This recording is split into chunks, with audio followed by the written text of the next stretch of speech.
Shalom jemaat Tuhan yang ada di rumah yang masih tetap mengikuti ibadah online bersama-sama dengan kami. Kalau kita melihat keadaan saat ini di mana pandemi bukan semakin surut tetapi semakin mengkhawatirkan.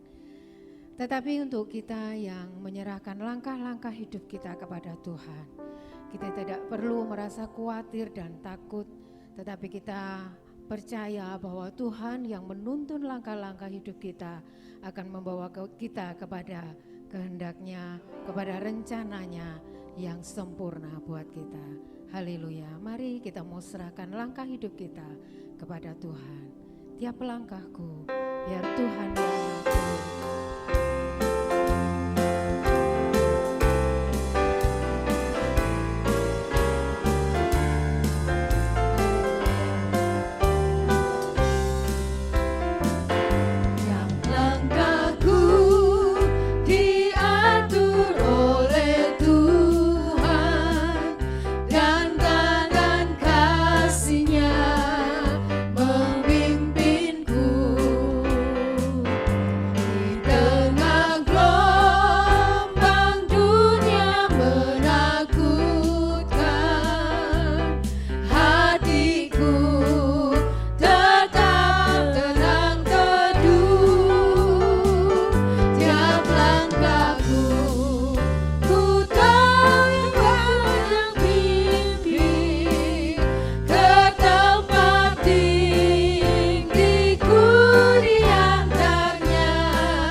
Yesus peliharaku.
Yesus yang maha besar. Dan tidak ada alasan bagi kami Tuhan untuk tidak kami bangga memiliki Engkau Yesus dalam hidup kami Bapa. Terima kasih Bapa ya, terima kasih Yesus. Engkau besar di dalam kami Tuhan. Engkau besar di dalam hidup kami Yesus. Terpujilah nama-Mu. Kami rindu hidup kami diberkati melalui firman-Mu Bapa. Berkati kami Bapa melalui firman-Mu karena kami percaya firman-Mu memberi kami kekuatan. Firman memberikan penghiburan bagi kami Bapa. Dan kami percaya firman-Mu memulihkan hidup kami. Engkau berkati hamba-Mu yang akan menyampaikan firman Tuhan. Engkau pakai hamba-Mu secara heran luar biasa Bapa. Sehingga firman Tuhan yang disampaikan tidak menjadi sia-sia, tetapi boleh menjadi berkat bagi kami semua umat-umat Tuhan yang mendengarkan firman-Mu Bapa. Terima kasih Bapa, terima kasih. Kami siapkan hati kami Tuhan untuk menerima berkat firman-Mu di dalam nama Yesus Kristus. Kami sudah berdoa dan mengucap syukur. Haleluya. Amin.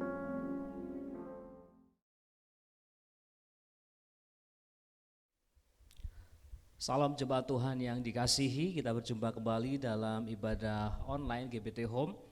Mari kita bersama-sama mempersiapkan Alkitab dan alat tulis kita. Saya harap kita sudah mulai membiasakan diri untuk mencatat, menulis apa yang sudah kita bersama-sama dengar.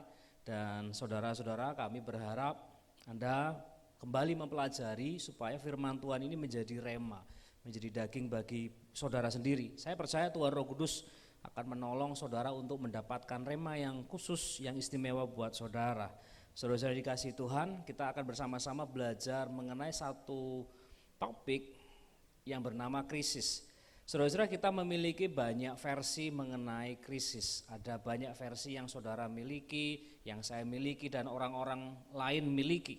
Kita punya pengertian yang berbeda-beda mengenai yang namanya krisis. Bahkan seringkali saudara-saudara, jika saudara mungkin suatu kali sempat berbincang-bincang di satu kelompok pembicaraan dan orang-orang sedang ngomong sesuatu, mungkin saudara sedang ngomong satu penyakit dan teman yang lain ngomong satu penyakit yang lain yang dia alami, saudara-saudara, kita mulai berlomba-lomba dengan rasa sakit kita seolah-olah bangga dengan apa yang sedang kita alami. Orang-orang mengalami krisis-krisis kesehatan, ada orang-orang juga memperbincangkan masalah ekonomi, krisis ekonomi. Ada yang juga memperbincangkan tentang krisis yang sedang terjadi di dunia. Saudara-saudara, ada banyak versi yang saudara dan saya miliki tentang yang namanya krisis. Saudara-saudara, di dalam kenyataan hidup kita ada banyak sekali krisis yang sedang terjadi dan sedang mungkin saat ini saudara juga alami. Mari kita bersama-sama belajar sudut pandang yang Alkitab dan Tuhan Yesus jelaskan tentang yang namanya krisis. Karena jangan-jangan saudara-saudara yang selama ini kita anggap krisis saudara-saudara, ternyata itu bukanlah krisis yang perlu kita takutkan. Mari kita buka Markus pasal 4. Kita buka bersama-sama Markus pasal 4 ayat yang ke-35 sampai dengan ayat yang ke-39. Saudara-saudara, kita akan membaca, saya akan membacakan untuk saudara ayat yang ke-37 dan 38. Lalu mengamuklah taufan yang sangat dahsyat dan ombak menyembur masuk ke dalam perahu sehingga perahu itu mulai penuh dengan air. Pada waktu itu Yesus sedang tidur di buritan di sebuah tilam.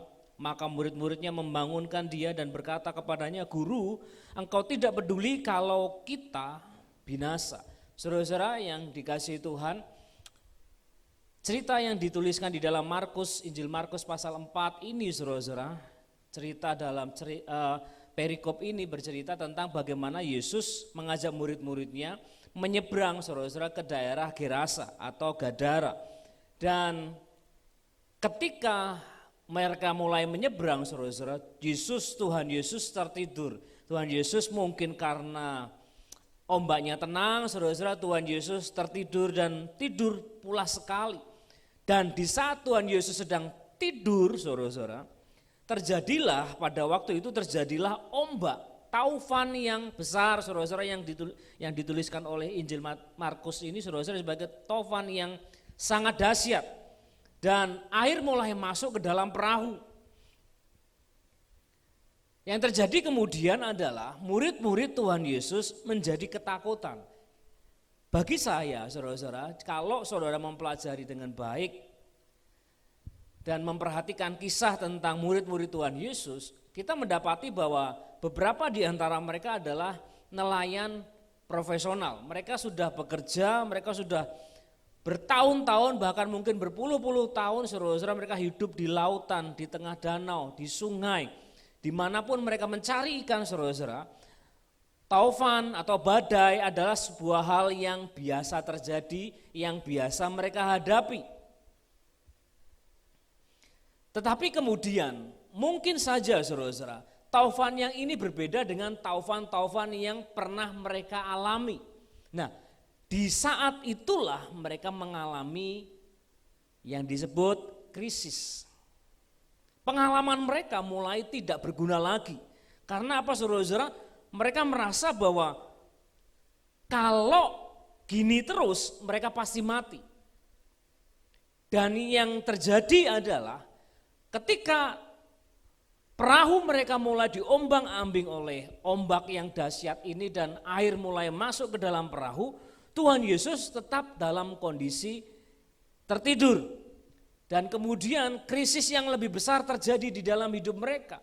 Orang yang mereka harapkan untuk bisa menolong mereka justru tertidur. Inilah yang dituliskan oleh Injil Markus yang dikatakan oleh murid-muridnya kepada Tuhan Yesus ketika ia membangunkan Tuhan Yesus. Guru, engkau tidak peduli kalau kita binasa. Jadi saudara-saudara, kalau kita memperhatikan baik-baik, saudara-saudara, ketakutan yang paling besar, yang paling umum, saudara-saudara, dimanapun juga, saudara-saudara, adalah ketakutan akan kehilangan nyawa. Ketakutan akan kehilangan nyawa. Mereka menjadi sangat takut, saudara-saudara, karena pengalaman tidak lagi berguna. Mereka menjadi sangat takut, menjadi lebih takut lagi, saudara-saudara. Mereka merasa akan kehilangan nyawa karena orang yang seharusnya bisa menolong mereka malah tidak menolong mereka. Bagi kebanyakan dari antara kita, krisis adalah saat di mana saudara akan kehilangan nyawa. Atau mungkin hal yang berharga. Bisa jadi itu kesehatan, bisa jadi itu krisis ekonomi, pekerjaan saudara hilang, pekerjaan yang saudara sudah bangun bertahun-tahun, usaha yang saudara sudah bangun bertahun-tahun, berpuluh-puluh tahun mungkin, kemudian mulai sepi, mulai anjlok, atau mungkin saudara ditipu oleh rekan saudara, uang saudara dibawa lari oleh mereka, saudara-saudara, dan itu menjadi semakin menakutkan dan menenggelamkan iman kita. Dan krisis yang selanjutnya adalah ketika kita merasa bahwa Tuhan Yesus tidak melakukan apa-apa. Kita menjadi semakin takut akan kehilangan. Kita menjadi semakin takut, oh pasti akan hilang. Dan di ayat ini, di bagian ini, di perikop ini, bercerita tentang bagaimana murid-murid Yesus mulai merasa takut akan kehilangan nyawa. Suatu hal yang mungkin belum pernah terjadi di dalam hidup mereka ketika mereka menjadi nelayan. Taufan kali itu, saudara-saudara, membuat mereka benar-benar kehilangan pijakan. Tetapi apa yang Tuhan Yesus katakan kepada mereka ketika ia kemudian menghardik badai, berkata, diam, tenanglah. Dan Yesus berkata kepada murid-muridnya, lalu ia berkata kepada mereka, ayat yang ke-40, mengapa kamu begitu takut? Mengapa kamu tidak percaya? Saudara-saudara, ketakutan adalah buah dari ketidakpercayaan. Ingat, lihat baik-baik, ketika mereka melihat Tuhan Yesus, saudara-saudara, mereka membangunkan dia. Karena Tuhan Yesus itu tertidur, maka dibangunkan dan mereka berkata kepada Tuhan Yesus, Guru, engkau tidak peduli kalau kita binasa. Mereka betul menjadi ketakutan dan mereka kehilangan kepercayaan. Saudara-saudara yang dikasih Tuhan, bagi Tuhan Yesus, kehilangan kepercayaan, kehilangan iman itu adalah krisis. Dikatakan di dalam terjemahan New English Translation, and he said to them, why are you cowardly? Menjadi pengecut, menjadi demikian takut.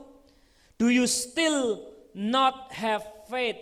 Apakah engkau masih tidak memiliki iman? Jadi saudara-saudara, murid-murid Tuhan Yesus, saudara-saudara, kehilangan iman. Dalam versinya Tuhan Yesus, saudara-saudara, mereka bukan akan kehilangan nyawa, tetapi dalam versinya Tuhan Yesus adalah mereka sudah kehilangan iman. Kenapa saudara-saudara? Karena Yesus ada bersama dengan mereka. Hanya saja Yesus tertidur. Apakah karena Tuhan Yesus tertidur maka mereka akan kehilangan nyawa?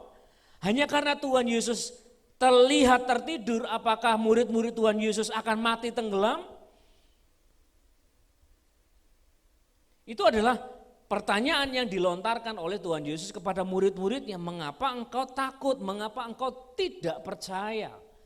Jadi saudara-saudara, kehilangan iman adalah krisis yang sebenarnya di dalam hidup saudara dan saya. Perhatikan baik-baik saudara, saya ulangi lagi. Kehilangan iman, saudara-saudara, adalah krisis yang sebenarnya. Saudara-saudara, kita takut akan banyak hal dan itu bisa menyebabkan krisis dalam hidup saudara. Saudara takut akan kehilangan kesehatan, itu menjadi krisis dalam hidup kita. Kita takut kehilangan kesehatan, sakit, menahun, tidak sembuh-sembuh, sudah berdoa, memohon kepada Tuhan, tapi tidak sembuh-sembuh, kita merasa Tuhan tidak peduli lagi dengan hidup kita. Saudara punya usaha, saudara mulai bangkrut, mulai habis, saudara ditipu oleh teman, oleh rekan, saudara-saudara, tetapi tidak terjadi satu apapun, saudara tidak merasakan pertolongan dari Tuhan. Atau mungkin anak saudara, orang yang saudara kasihi, hidupnya berantakan, saudara sudah berdoa memohon kepada Tuhan, tetapi seolah-olah tidak terjadi apa-apa, Tuhan Yesus masih tertidur. Tapi apakah ketika saudara melihat, merasa Tuhan Yesus itu tertidur, tidak berbuat apa-apa, Tuhan Yesus itu artinya tidak berbuat apa-apa? Saudara-saudara, jika saudara sudah mulai memasukkan perkataan itu, saudara-saudara, oh Tuhan Yesus tidak melakukan apa-apa dalam hidupku, aku tidak tertolong, aku pasti mati. Di saat itulah saudara-saudara, ketakutan memakan iman saudara, ketakutan melahap habis iman saudara. Itulah krisis yang sebenarnya. Saudara, iman saudara-saudara itu adalah fondasi hidup kita. Dengan iman saudara-saudara, dengan iman yang kita miliki di dalam Kristus, saudara, itulah yang akan menolong saudara melewati krisis. Yang terjadi sebenarnya pada waktu itu adalah murid-murid Tuhan Yesus merasa bahwa Tuhan tidak akan menolong mereka, maka terjadilah krisis. Seandainya saja saudara-saudara, mereka tidak mencoba saudara-saudara dengan memakai kekuatan mereka sendiri. Ingat saudara-saudara, krisis terjadi itu selalu diawali dengan ketika saudara memakai kekuatan sendiri. Pengalaman, banyak orang punya pengalaman. Hari-hari ini saudara-saudara orang yang punya pengalaman ambruk. Sebutkan saja saudara-saudara pengalaman-pengalaman yang saudara miliki. Maka ketika krisis itu terjadi saudara-saudara, maka kadang-kadang Tuhan izinkan pengalaman saudara tidak ada gunanya, tidak dapat menolong saudara. Sudah punya relasi, punya orang yang kenalan orang kuat. Mereka pun mungkin saudara-saudara sedang mengalami krisis yang lebih berat, lebih parah dari saudara. Mereka tidak mungkin dapat menolong saudara. Tidak ada satupun saudara-saudara di dunia ini saudara-saudara yang dapat menolong kita. Kecuali Tuhan Yesus yang memakai mereka untuk menolong saudara dan saya. Saudara-saudara, ketika saudara dan saya memakai pengalaman, memakai pengetahuan, memakai kekuatan kita sendiri saudara-saudara, Di saat itulah saudara-saudara, krisis mulai hinggap di dalam hidup saudara. Krisis tidak percaya bahwa Tuhan dengan kuasanya sanggup menolong saudara. Saudara dikasih Tuhan, lihat kembali bahwa murid-murid Tuhan Yesus itu punya pengalaman dalam hal menjadi nelayan. Tetapi tiba-tiba saja mereka menjadi demikian takut, saudara-saudara. Karena apa, saudara-saudara? Taufan yang saat itu terjadi itu berbeda dengan taufan yang sebelum-belumnya. Kenapa, saudara-saudara? Karena ada kuasa, saudara-saudara, yang kuasa kegelapan yang mencoba menghalangi Tuhan Yesus dan murid-murid untuk menyeberang sampai ke daerah Gerasa. Perhatikan Markus pasal yang ke-5. Lalu sampailah mereka di seberang danau di daerah orang Gerasa. Baru saja Yesus turun dari perahu, datanglah seorang yang kerasukan roh jahat dari pekuburan menemui dia. Orang itu diam di sana dan tidak ada seorang pun lagi yang sanggup mengikatnya sekalipun dengan rantai. Karena sudah sering ia dibelenggu dan dirantai, tetapi rantai diputuskannya dengan belenggunya dan dimusnahkannya. Sehingga tidak ada seorang pun yang cukup kuat untuk menjinakkannya. Perhatikan saudara-saudara, ketika Tuhan Yesus sampai ke seberang, saudara-saudara, ada satu orang yang kerasukan banyak setan, saudara-saudara.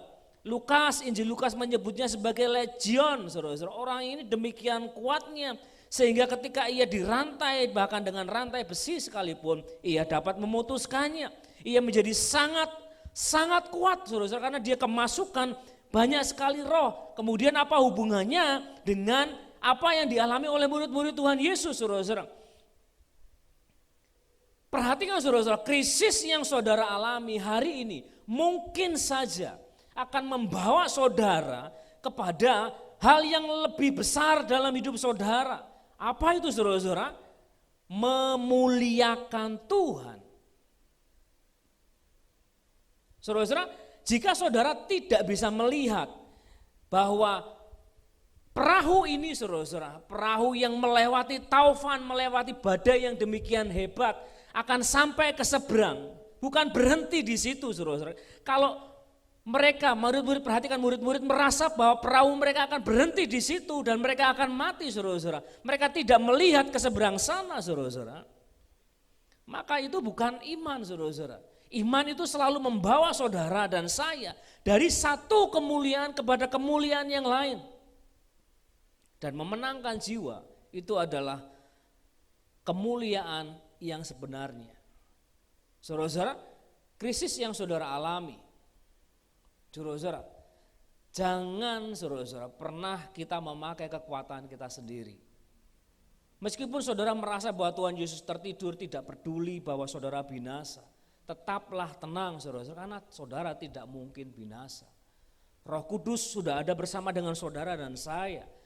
Kita harus saudara-saudara percaya bahwa Tuhan tidak mungkin tinggal diam saudara-saudara. Walaupun keadaannya mungkin sangat genting saudara-saudara. Saudara dan saya hampir saja mati, kehilangan nyawa. Tetapi sekali lagi saudara-saudara, Tuhan Yesus tidak mungkin membiarkan saudara mati. Karena apa saudara? Tuhan Yesus perlu membawa saudara ke seberang untuk melihat karyanya yang besar. Orang-orang dimenangkan demi nama Tuhan. Bisa jadi saudara-saudara melewati krisis yang saudara dan saya hari ini mungkin saudara sedang alami. Saudara akan dibawa Tuhan untuk melihat kemuliaan yang lebih besar lagi. Saudara-saudara, iman selalu membawa saudara dan saya melewati kesulitan. Kenapa? Karena kita ada bersama-sama dengan Tuhan Yesus. Dan ketika Tuhan Yesus membawa saudara dan saya, maka selalu untuk tujuannya Bapa, untuk kemauannya Bapa, untuk kehendaknya Bapa. Jadi saudara-saudara, ada banyak sekali kesaksian bagaimana orang-orang percaya, murid-murid Tuhan Yesus, saudara dan saya, ketika melewati krisis, diizinkan Tuhan melewati badai untuk beberapa saat, kita justru melihat kemuliaan yang lebih besar yang Tuhan sudah persiapkan di seberang sana. Jadi saudara-saudara, jangan takut dengan yang hari-hari ini saudara harus hadapi. Mari kita menghadapinya bersama dengan Tuhan Yesus. Saudara hanya perlu membangunkan Tuhan Yesus saja. Saudara tidak perlu berteriak-teriak dan berkata, Tuhan engkau tidak peduli, kita akan mati. Tidak mungkin Tuhan akan membiarkan saudara mati. Amin saudara-saudara. Dan jika Tuhan Yesus membawa saudara melewati dan menyeberangi saudara-saudara, percayalah ada kemuliaan yang lebih besar lagi yang saudara dan saya akan lihat. Mari kita bersama-sama berdoa. Terima kasih Tuhan, kami mengucap syukur buat pertemuan kali ini. Biarlah krisis yang kami alami hari ini dan yang mungkin saat ini dihadapi oleh umat Tuhan yang menyaksikan tayangan online ini, biarlah kami melihat kemuliaan yang lebih besar yang dari Tuhan.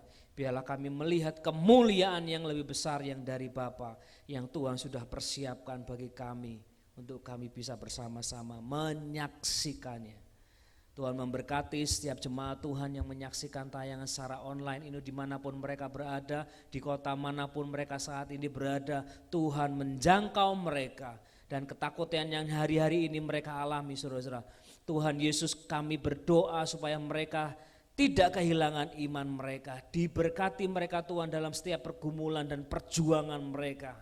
Terima kasih Tuhan Yesus, terima kasih. Berkat-Mu tercurah atas setiap kami di dalam nama Tuhan Yesus Kristus. Kami berdoa dan mengucap syukur. Amin.